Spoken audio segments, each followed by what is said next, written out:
Hi everyone, I hope you're doing well. It's been a very long time since I've made a video, so I wanted to get on today and share some information that I've been really delving into very deeply myself regarding food science.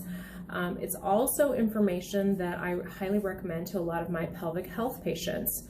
So I first want to introduce you to this test. It's called the Food Inflammatory Test. And it's been very helpful for my patients that have symptoms like IBS.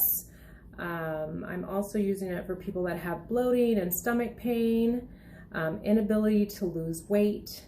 A lot of my patients have fatigue and insomnia, of course, joint pain, because I'm a physical therapist and always dealing with people that have joint issues. And then people who, of course, have constipation and diarrhea, which you can have both of those symptoms if you have been diagnosed with irritable bowel syndrome. So this test, basically you put some blood on a dry card and you let it dry. You use a little lancet to prick your finger, and then you squeeze your blood into this little blood card and you let the blood dry in these little circles, and then you send the test into the lab and they analyze your blood in relationship to activating with either 132 food items, or there's another test that does, I believe, 157 items or more. So this test has been very helpful for me. It's been several years since I did a food sensitivity or intolerance test, and so I was way overdue. And since I was getting ready to set my body up for losing weight, I wanted to know what types of foods I should not be eating, and I was super glad that I did this test. And it's a very simple test. I think it's less expensive than a lot of other tests that are out there, and the reproducibility of results is very high. So that's one of the reasons why I've decided to go with this test.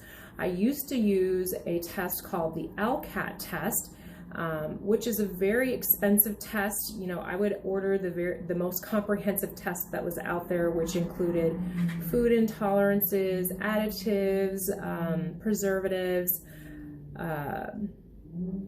what else?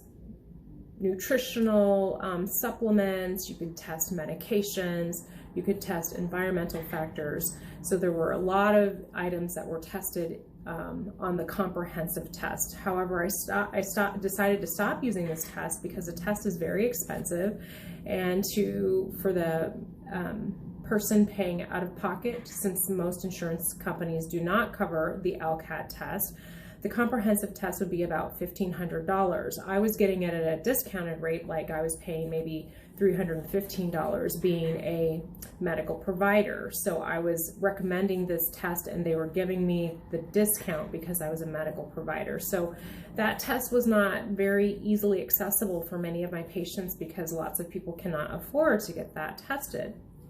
So one of the most critical things that came up for me on my test, there were, several different items that came up, but the most significant one for me was having a severe intolerance to egg yolk.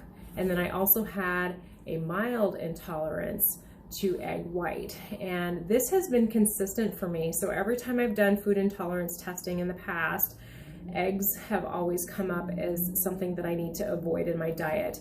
And I'm sure I've gone long periods of time without eating eggs, but my fault, my own fault was when I reintroduced eggs back into my diet, instead of rotating them back in and giving my body some space to process this item that I had eliminated for a long period of time.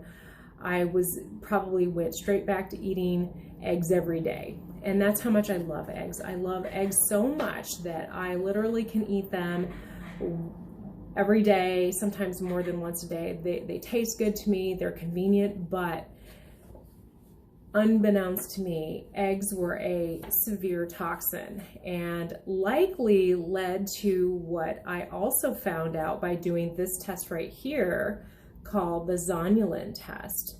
So the zonulin test, elevated levels of zonulin can lead to autoimmune disease, type 1 diabetes, celiac disease, among other diseases.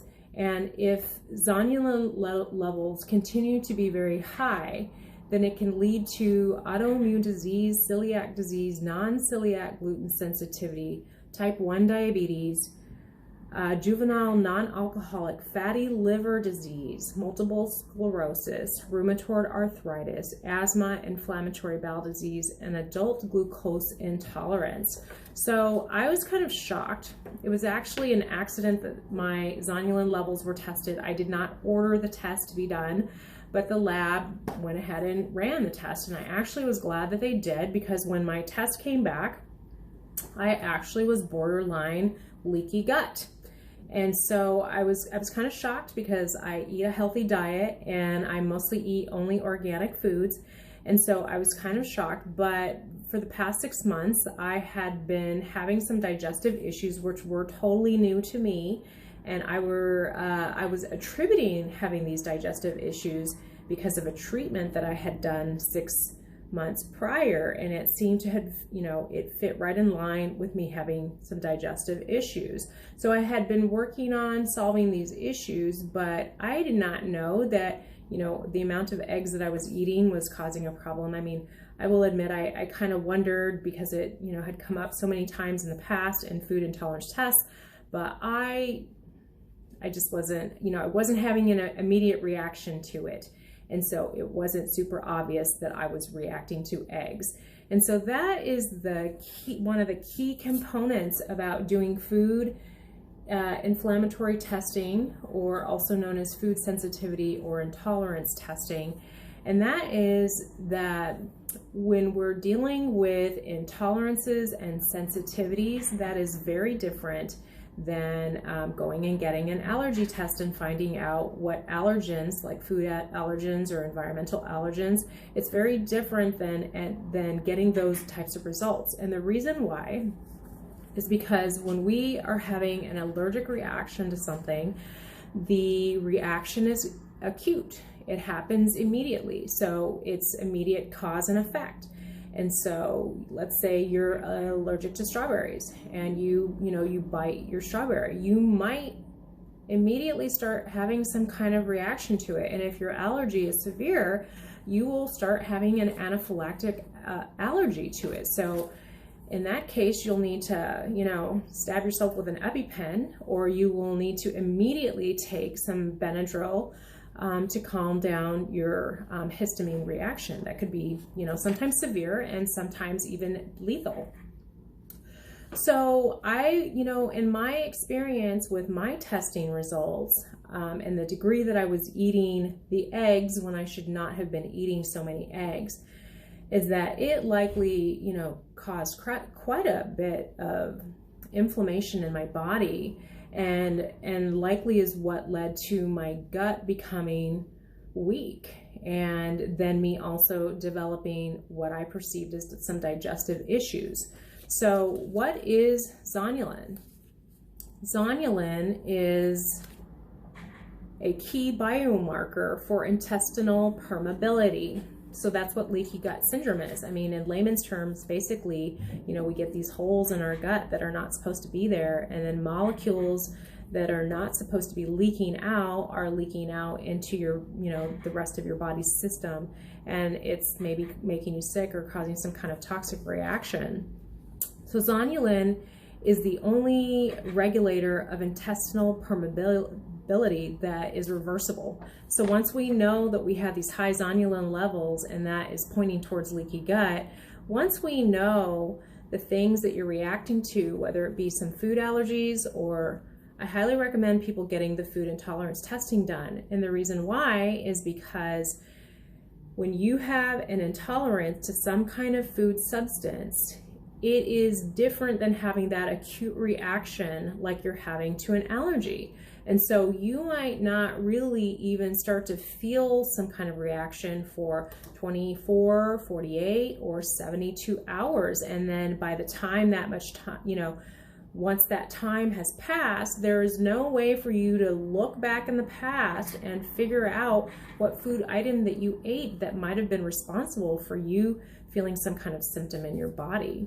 And so that's why food intolerances are very tricky to deal with. And getting tested and knowing exactly what it is that you're reacting to takes out all of the guesswork so that you can get right to working on a healthy diet. And if losing weight is one of your goals, it will be a lot easier for you to lose weight if you know what foods you might be having some intolerances to. So zonulin is one of the 3 ways to test for a leaky gut, in addition to candida and food sensitivities.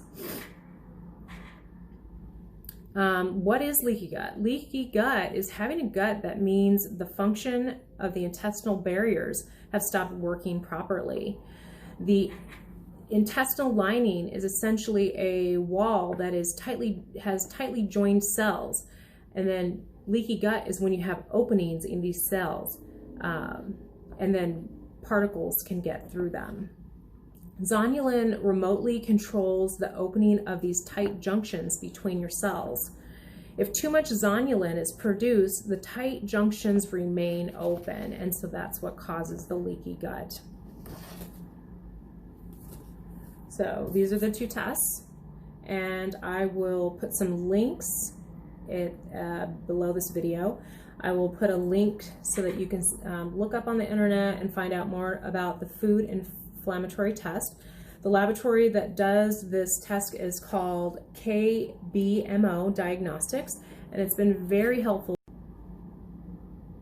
The other reason why I highly like this test is because a lot of times we can figure out some of our allergies on our own, although I highly recommend that people go and talk to their doctors about getting an allergy test, because insurance will cover that, and then you can find specifically what those are. But insurance does not cover these 2 tests, which oftentimes you're not going to get exposure to these tests unless you're seeing some kind of functional medicine provider, like what I do in physical therapy is functional medicine, or a naturopath would be functional medicine, or some medical doctors do call themselves functional medical doctors. So you likely wouldn't get exposure to these kinds of tests unless you were seeing somebody who's kind of practicing alternative medicine.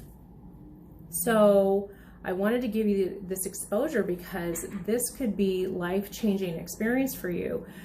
You can go to a nutritionist or you can go to a dietitian, and they can say, here's a great diet for you, and this is what you should be on to lose weight or to get healthier. But if that person has not tested you for allergies or food intolerances, there is no way that they can absolutely know that the diet that they're recommending for you is the best.